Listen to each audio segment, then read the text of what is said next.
Welcome to the Organizational Transformation Kung Fu Podcast with your hosts, Sandi and Jennifer Long. Welcome to another episode of Organizational Transformation Kung Fu, or OT Kung Fu, as we like to call it for short. I'm here with my friend and colleague, Jen Long from Own Up in Colorado. Good morning, Jen.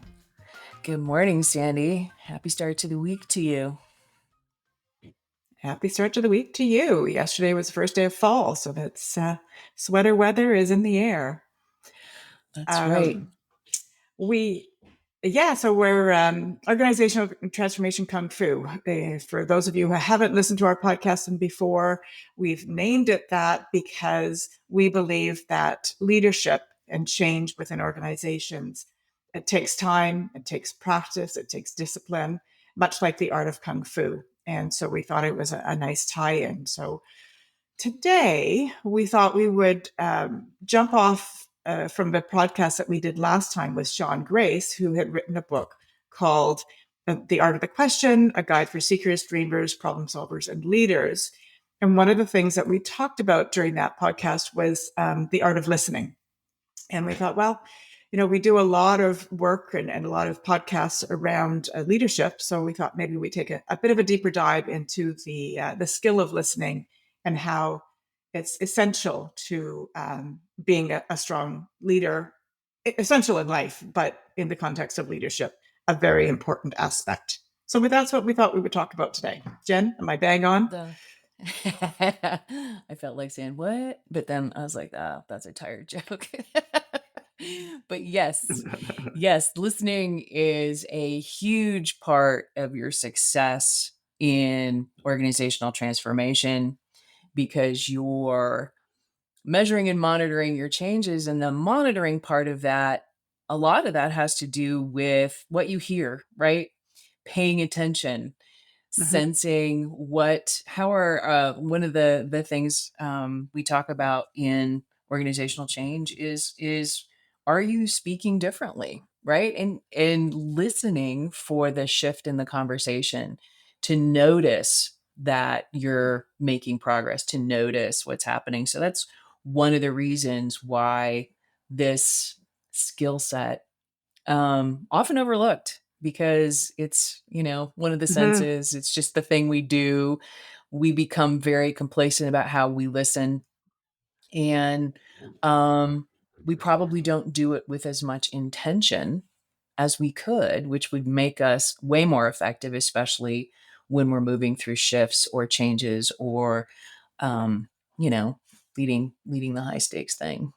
Yeah. And I think both Jen and I are coaches. And one of the skills that we learned early on as a coach through coaching training is that skill of listening. And I remember sort of being an early coach when we didn't really have, this where we saw each other and we weren't always together in the same room, but having to listen intently on the telephone for those shifts. Right. And it is a learned skill. You can't be thinking of other things, or you can't be listening to respond when you're really listening intently. You need to be listening to the words that are being said, and it's not always easy to not be in response mode, especially when you're in a room full of people, if you're in a meeting, that sort of thing. Right. And it's very much tied to what we talk about when we talk about presence, right? A lot of executives need more presence. And so when you start investigating, well, what does that mean to be present? That really means you're dialed in to listening. You're dialed into the focus of making sense, of hearing, of seeing what you're hearing, right? Your senses are working together in a way, if that makes sense. Yeah, it does. It does. What are you seeing? What are you hearing? Are they congruent or incongruent with one another, right? Because you can be listening to somebody who's saying something and their body language, their tone, it can be very different from what it is they're trying to convey. Right. Their body's going to tell you much more about where their head is than what they're telling you. And we've all gotten very, very good at making our faces face the camera on our Zoom meeting while our eyes are somewhere else. Like on your phone at the bottom. Really, does anybody know that you're not actually chatting with somebody when you're when you're on a Zoom call? We can see it. We see it happening.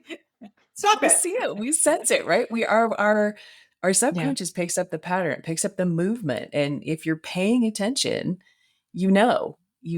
And I think Hmm. that's the interesting thing about how we create connection as human is those verbal signals, nonverbal signals are just as important and in as much part of your listening as what you're doing with your ears. So Hmm. Hmm. it's an Yeah. important I thing. always say it is when we're when we're on these virtual calls. It's almost you need to treat it like you're in the same room. That you would not be on your phone typing away to somebody else if you were in an executive meeting, for example. Right? Could you? Right? You just wouldn't do D it. you know, But don't we all think it's sad when you go to a no. restaurant and there's 2 people at a table next to you and they're both on their Oh, phone? Don't we think that's sad? We yeah, think that's sad, yeah. right? It is very sad. It is very sad. Um, so yeah, so body language is really important. We're really fortunate, I think, to have this format, this virtual format that we're not getting together in the same room, but it makes it even more important to be present during these meetings. And one of the ways that we know when people are present is the questions that they're asking as a result of what the person is asking about. And that's a very strong leadership skill that says, I'm present, I'm listening, I'm not listening to respond. I want to be more curious. And curiosity builds trust. Curiosity shows that you're listening. And curiosity, let's face it, will get you to a better result of something, just by virtue of Right. being curious and digging a little deeper. And curiosity is composed of good questions. And so the Mhm. idea, right, that when you are listening well, it shows up in the kinds of questions you actually ask. And that's how a lot of people Mhm. know that you're present, that you're paying attention, because that level of engagement of how you drive the conversation through the questions uh, Mhm. demonstrates, right? That you can Yeah. hear that what you're Yeah. hearing exactly. Yeah.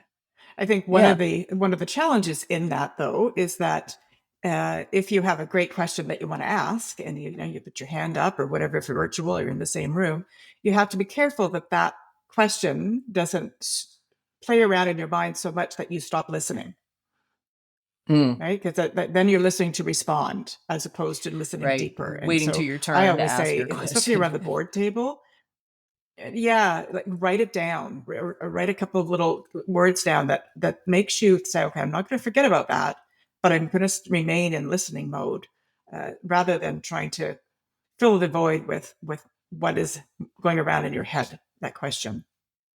100%, right? Is not to be distracted by your own thinking. Hmm. Which I think Yeah. really is the art of the listening, right? Is that you're good enough at quieting your internal conversation to pay attention to the external conversation in such that when things do pop into your mind, you can catalog it, right? Let me just write that down. Hmm. What I'm going to ask that in a minute. It helps with conversational blind spots. The idea that uh, I know, so I understand, as opposed Hmm. to really kind of exploring a topic.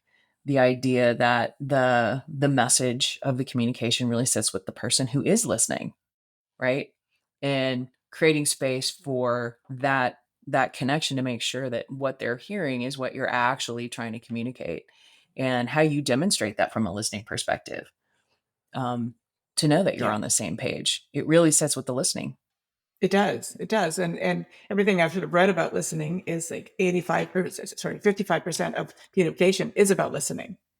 And so that's a lot of listening and a lot less talking. And yet, I, there's always the people in the room that speak more than they should, right? That like to hear their voice, that tend to dominate conversations, and Right. we need Right. to quieten them down a little bit. as well. Right. And how do you manage with a verbal processor, right? People who listen out loud, so to speak. who, Blurters. who I'm going to Blurters, I like say to all call the them. things. What do you call them? I Blurters. missed it. Blurters. Flirt. Flirters. Blurt. I love it. Are you a blurter? Oh, Stop being a a blurt. blurter. Yeah. Oh, but yeah, because Yeah. it's distracting for everyone else and exhausting. And I think some people don't realize they're a verbal processor. They feel they're being helpful when really they're just being helpful for themselves. Like, I'm going to talk through all the things I'm just hearing to make sure that this is making sense. Yes, It's exactly. Yeah. So, there's different levels of listening for sure. I think you were talking before before we started this, Jen. yes. Yes, yes. So, I was working with a group of coaches and we met and went through levels of learning. And these are, I'm sure you probably heard some of these things before. Neha Sangwan, who is also a coach and written a couple of books, she has a book called TalkRx. And I think this information comes from her book, where she's got 5 levels, right? So the first level being closed listening, right? When you act like you're listening, but you're really not, you're distracted, or you just don't care what whoever's talking has to say, or it's something you think you already know. And so she uses the analogy about, who in your life does this kind of closed listening. And everybody immediately was like, oh, teenagers do this, right?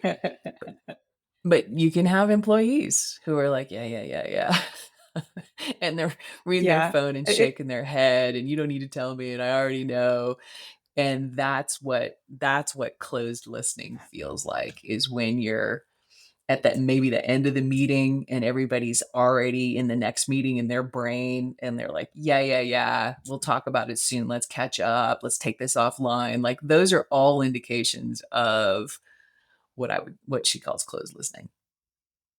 yeah. And another word I think that you might use for that would be passive listening. So you're Mhm. there, but you're not fully engaged in the game. Right. Yes. So passive listening, closed listening, same. um Then she goes into head listening, which is about being self-focused when you want to look good. And so when you think about, I need to say something in this meeting, it's important I show up in this meeting. And so while you're listening, you're thinking through, here's something I could ask. Oh, this would be a good place to make this statement, or whatever it is. And you're so very much focused on your own thoughts and your own concerns and how you're showing up and what that's about. You're listening just enough to bring the conversation where you want to go, right? So, she's got this listed as 3 kinds: the planner, the hijacker, and the 1-2 punch, right? When you're planning judiciously where you're going to be spontaneous, here's where I'm going to interject. Um, and then your response to someone. So, um, when you are trying to connect with someone and they make a statement, and then you say, oh yeah, I've been to Nantucket too, and I did this thing, and we had this, and what it does is it kind of starts making the conversation about you, vice um having a full conversation, actually connecting with somebody, right?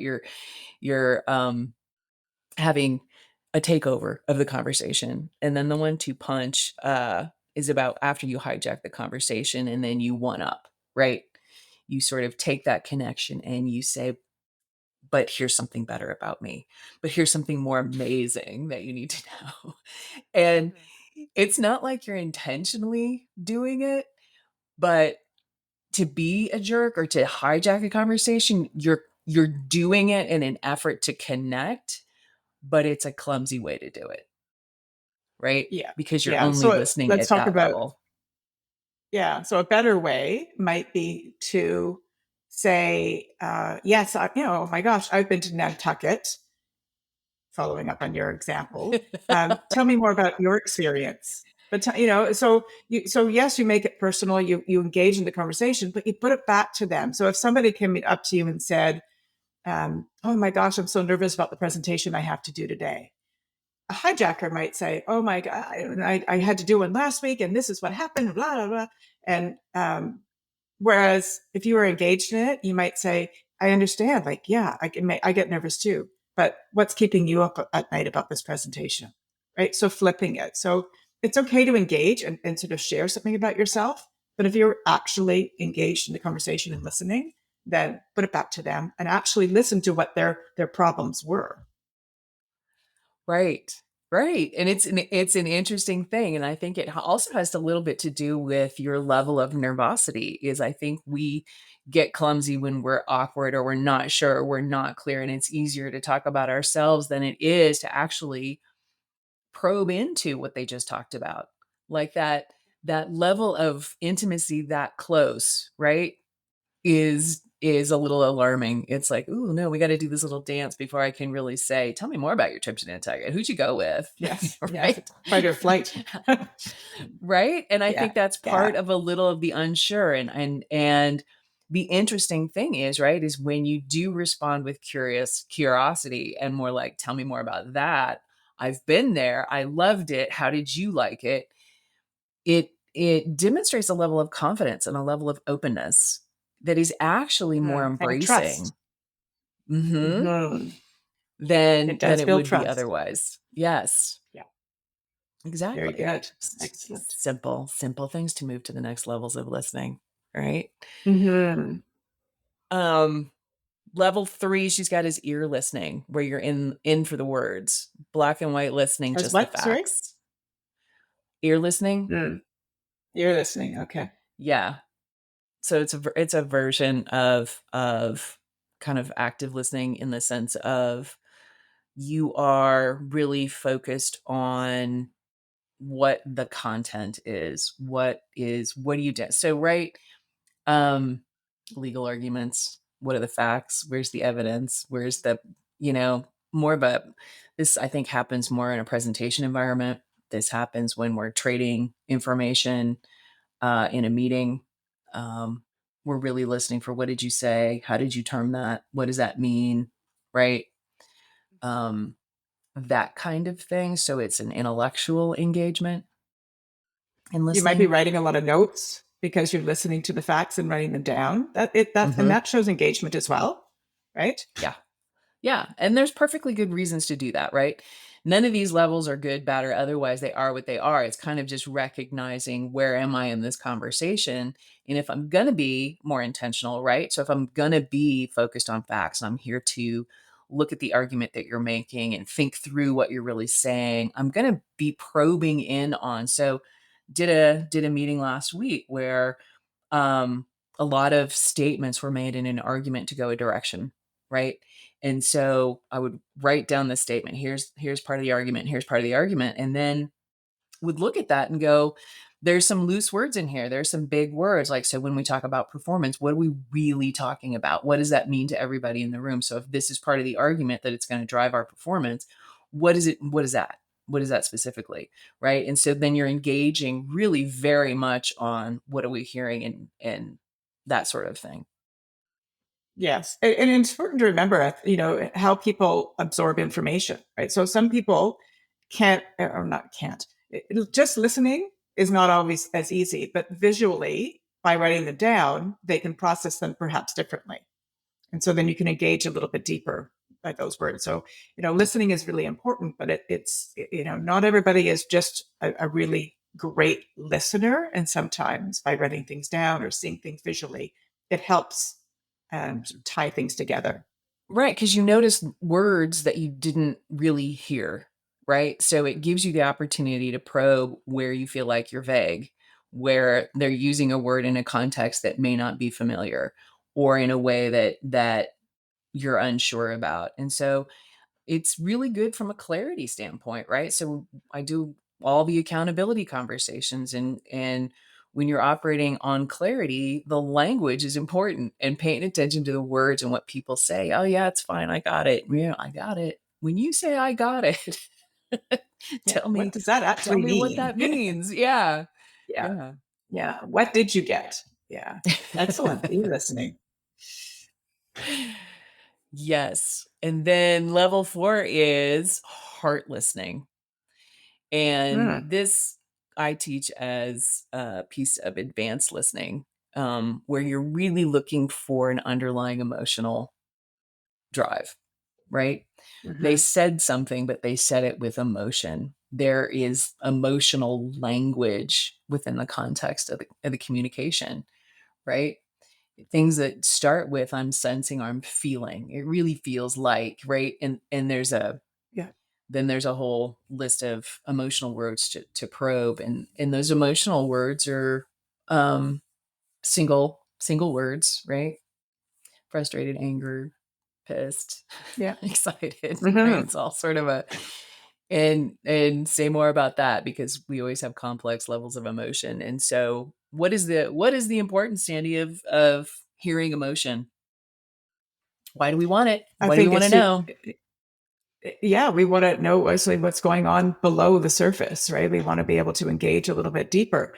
The issue sometimes, if I put it in a work context, is I don't want to go down that path because I don't want to feel like I'm engaging at a level that they don't want to tell me more. So I say to you that I'm ticked off about something, and in a work context, if it's a social context, you might be more inclined to tell me more about that.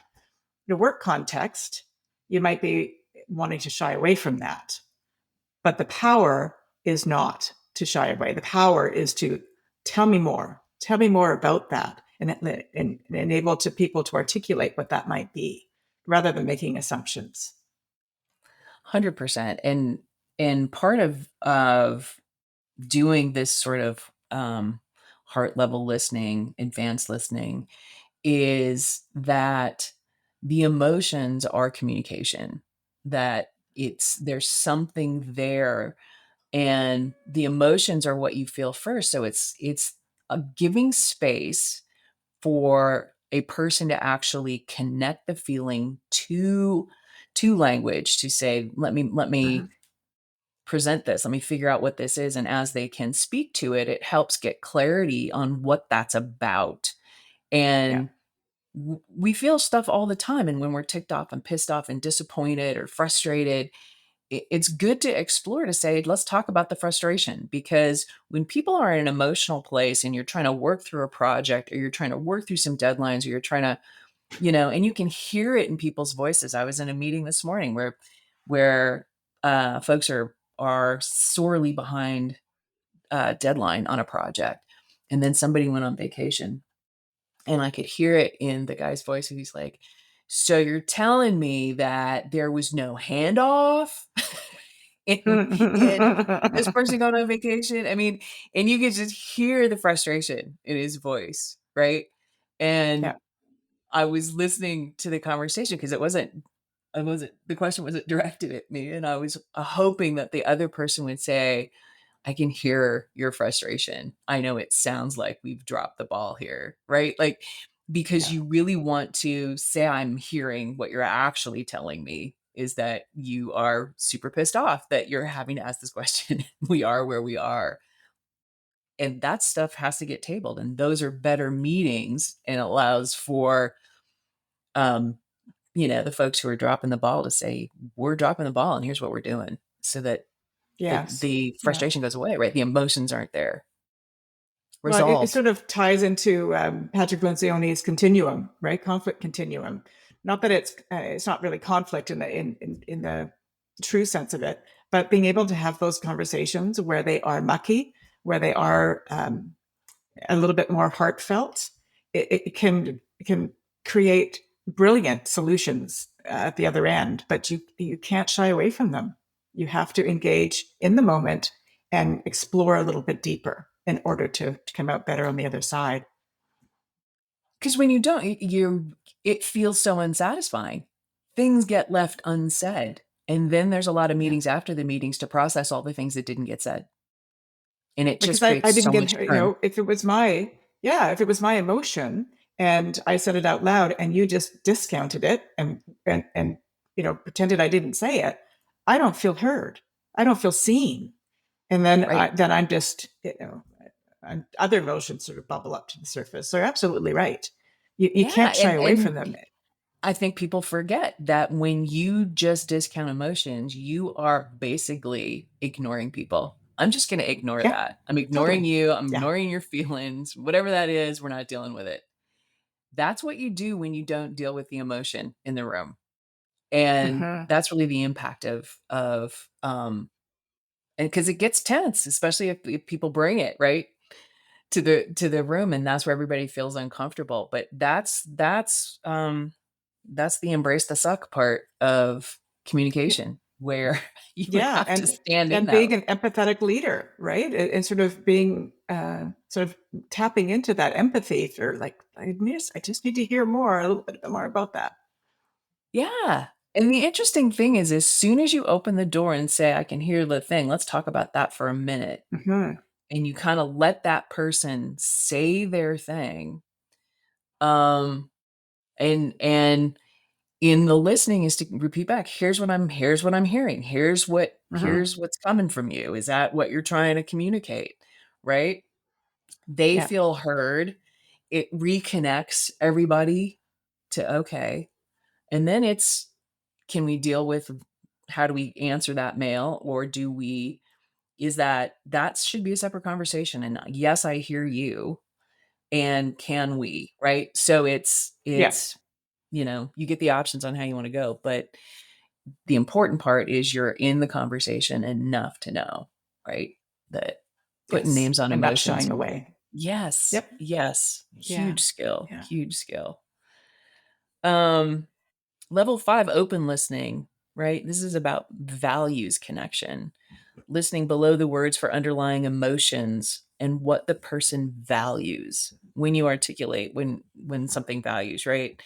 Um, is what's important, right? So values is about what's important, and really Hmm. understanding. So when I'm in the open listening, I'm very much connected to what's important about this to you. Yep. Yeah. Very good. Very good. And that's a big What coaching happens, skill. Jen?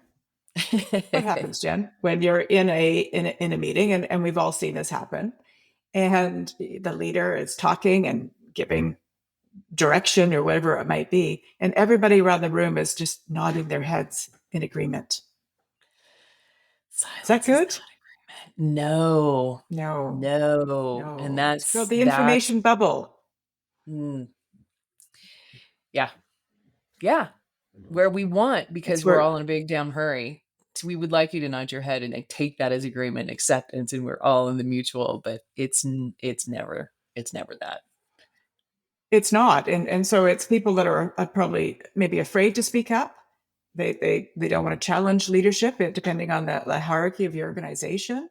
And so if you're as a leader and you're giving a whole lot of information, and people aren't engaging back with questions, and people aren't engaging back with body language that says, I need to know more about that, then you need to explore what that is all about. Because in order to make really good decisions, in order for people to follow along, in order for people to connect strategy to activity, there needs to be dialogue. Right. Conversation is two ways. It's dialogue. It's not, let me just present some stuff and have you nod your head, because even if you're nodding your head in a way where you're like, amen to that, yes anding is also another way to say yes, and here's what else this brings up for me, and this is why I'm super excited, and whatever that is. But that also Mm-hmm. says, yes, I feel like I'm connected. Yes, I feel like I'm in agreement, right? The acknowledgement tells you, the speaker, right? The message is in the listener, that they heard what your intention was. Yes, exactly, exactly. So, but it's a bit of a trap, I think, for some leaders to look at the nodding heads and think, "Oh, we're golden." How often does that happen, right? You leave a meeting and, "Oh yeah, everybody got it." And then Exactly. the water cooler talks and the meeting after the meeting, and I That's don't right. really know Oh what I'm my supposed to do, God. but I couldn't raise it. Yeah. Yeah, it was So, very uncomfortable.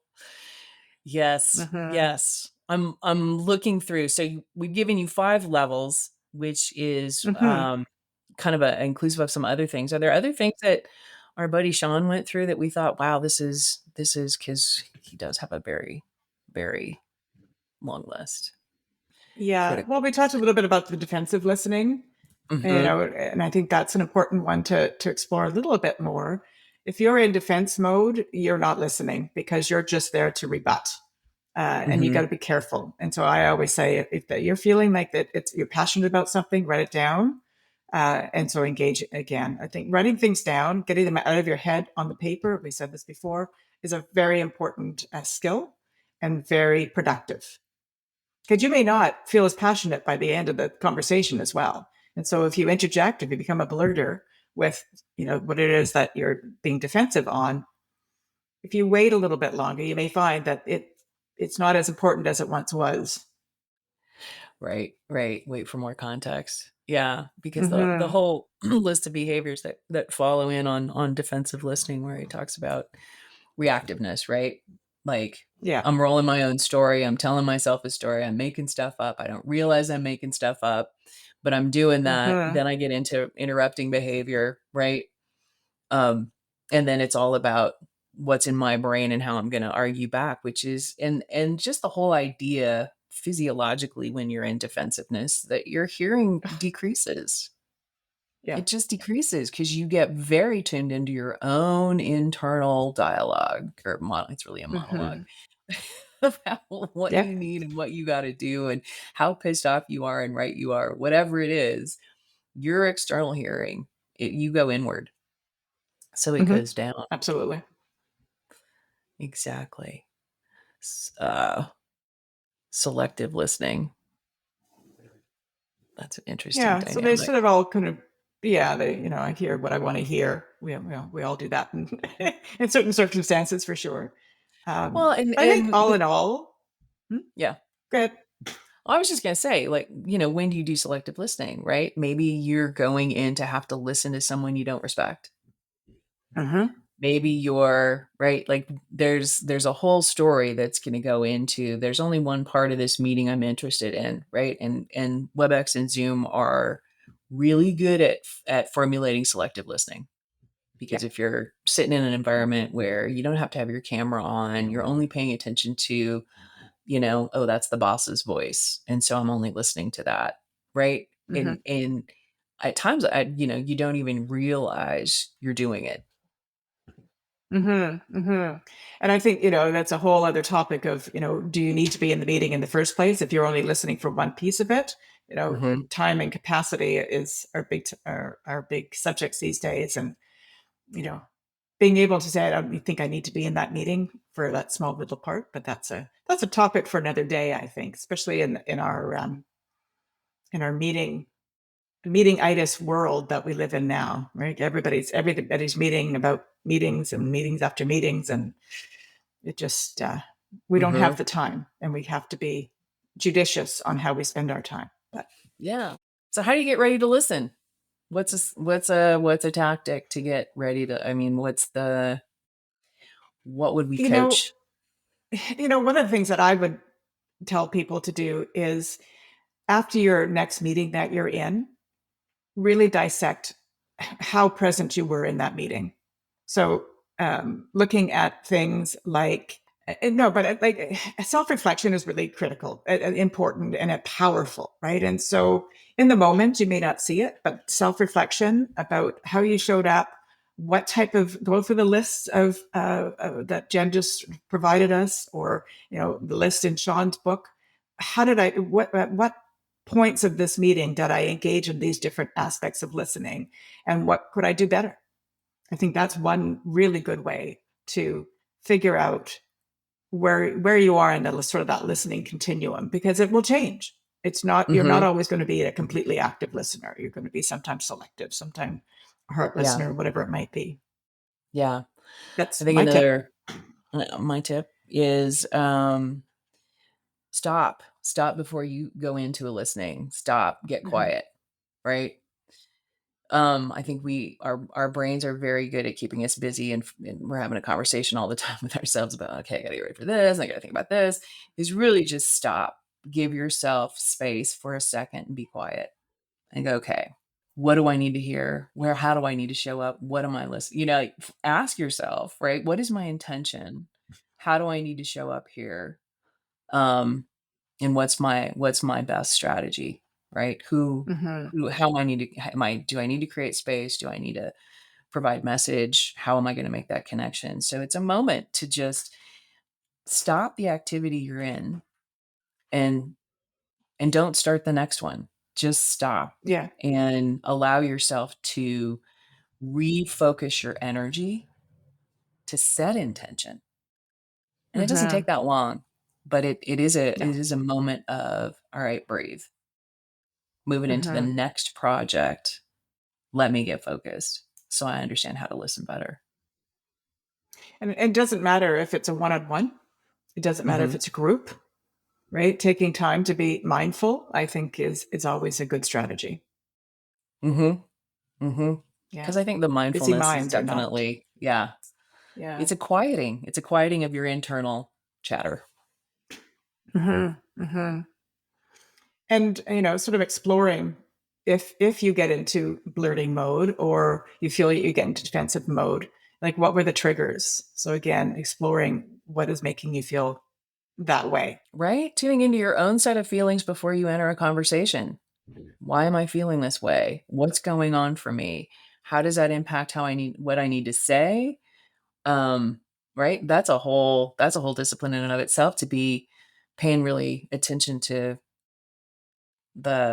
if you're feeling, right? You're starting with feelings in a conversation.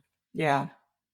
And so remembering that 55% of your conversation is about listening, that how much are you actually listening?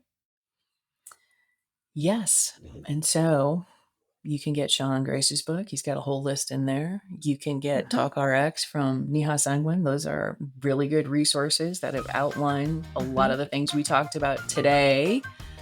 And the message is, hopefully you were listening and have Mhm. some feedback for us on how this went, because we'd love to hear from you. And if you enjoyed it, please share us out. We'd love to have more listeners as well. Absolutely. Always a pleasure, Jen. Always a pleasure, Sandy. Thank you for listening. Thank you so much for listening. You can check out Sandy's website at satoriconsultinginc.ca. That's SATORI consultinginc.ca. And visit Jen's website at own-up.com. Thanks again, and we'll see you next time.